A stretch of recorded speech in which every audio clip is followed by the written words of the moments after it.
All right. Walk-in cooler, 45 degrees. Been this way since last night. I don't hear a terrible hiss. I know I'm running on the roof. To remember at this location that the condensers were backwards. I think I came here to work on the freezer. The freezer's here and the cooler's there, and I think I started working and we quickly discovered that look at the size of the suction lines. This is the freezer, that's the cooler.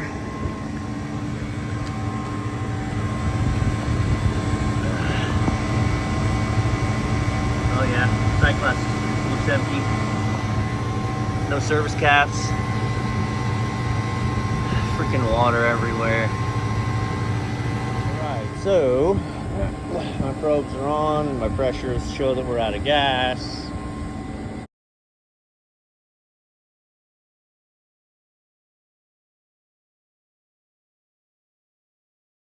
Never done my work from inside the unit before, but that's how we're going to do it today.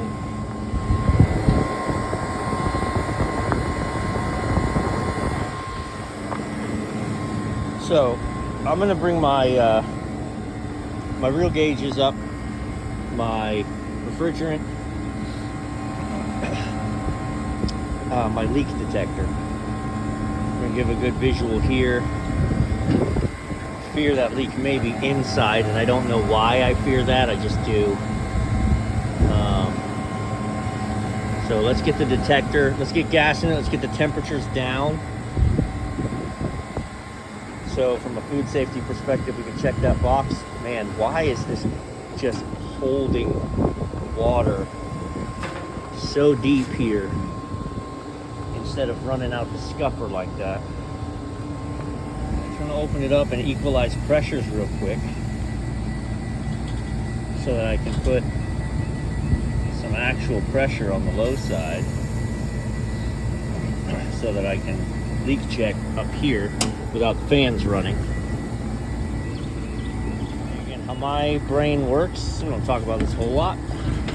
I'm going to start here at the quick disconnects, which I've actually already sprayed with bubbles. So I brought my big blue up. But you have these quick disconnects, which are always prime suspect number one. And I don't know if you saw, we just got a little blip. There's a Schrader there with no cap. Hello. Hello.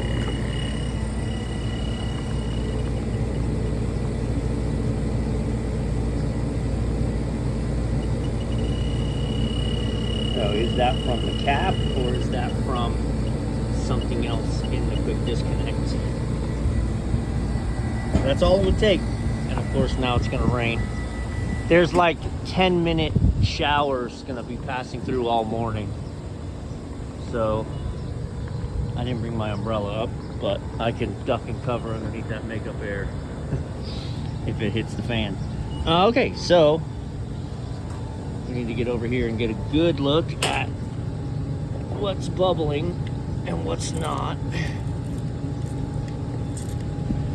All right, well, we definitely can confirm we're getting bubbles out the Schrader right there. I don't know if you can see it or not. So that's not just dripping, that's bubbles. So Schrader core replacement there. Get a cap on it. Why is there no cap on it? Let's address that one, and then I don't like to know there's a leak in one place and then move on if it's something like that's simple like that to address. Right, so I'm going to start at the quick disconnects here. Then I'm going to work my way in. I tested these Schraders before I swapped and put the hoses on. Right, I had my test hose on. I pulled them off and I tested those. I didn't have anything. Okay. You've got service port and the shut-off valve here coming out of the condenser on the liquid line. Actually, that's on the discharge line going into the condenser. Then you've always got your service valve on the receiver that can leak out the packing nut behind this cap. But looking at this unit, remember I said I just feel like there's probably a leak on the inside. Everything's dry and dusty. Everything's dry and dusty. So where's my oil? Where's my leak? Would make sense if it's out there. Let me go get the Schrader tool. I don't think I have it in my bag. I think I took it out. Incorrect. Excellent. All right, it's been raining on me. So I didn't think I'd have enough room, but I just did to get the, because you know the tool is that long. So I'm put it on there facing down. I wasn't sure I'd have enough room. I've got bubbles on it. She's not leaking anymore. I'm gonna test that, and then I'm gonna put a cap on it. We're warming up again. And then we're gonna fire it up. Beep, beep, beep, beep, beep, beep, beep, beep, beep. Hey, looky there. Okay, now let's go around the... Remember we were getting a little bit around it, and I figured it was residual from the Schrader, but let's be sure. We don't have anything else leaking. No, sir. No, sir. Good to go. All right, so sight glass is empty. We purged this liquid up to the line. Okay, so we're gonna go ahead and feed it in the low side. I weighed the bottle downstairs. Now we're gonna clear the sight glass. Take it from there. All right, sight glass is clear. That's what I would expect to see. Rain's coming down. Whatever.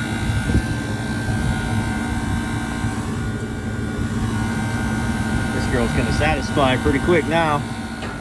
That didn't take long. 35.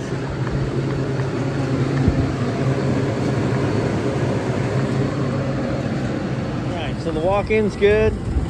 This AC unit was turned off all winter because it has a bad heat exchanger. Nobody ever turned it back on. So I just fired it up. Fixed downstairs because they thought, the downstairs thought it was midnight and it's 8:30 in the morning. So it wasn't calling. Now it is, but look. You can see that fan is, the blade is jacked. The motor's terrible too, but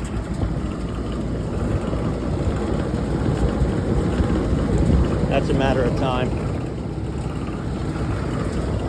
Again, what's funny about this is I am 99% positive that this group, I mentioned in a different video, this is the same group. I've just recently become their service provider, and they just had a pre-summer PM on everything, and this unit was still turned off. And that unit was short on gas, like you would have seen it in the sight glass.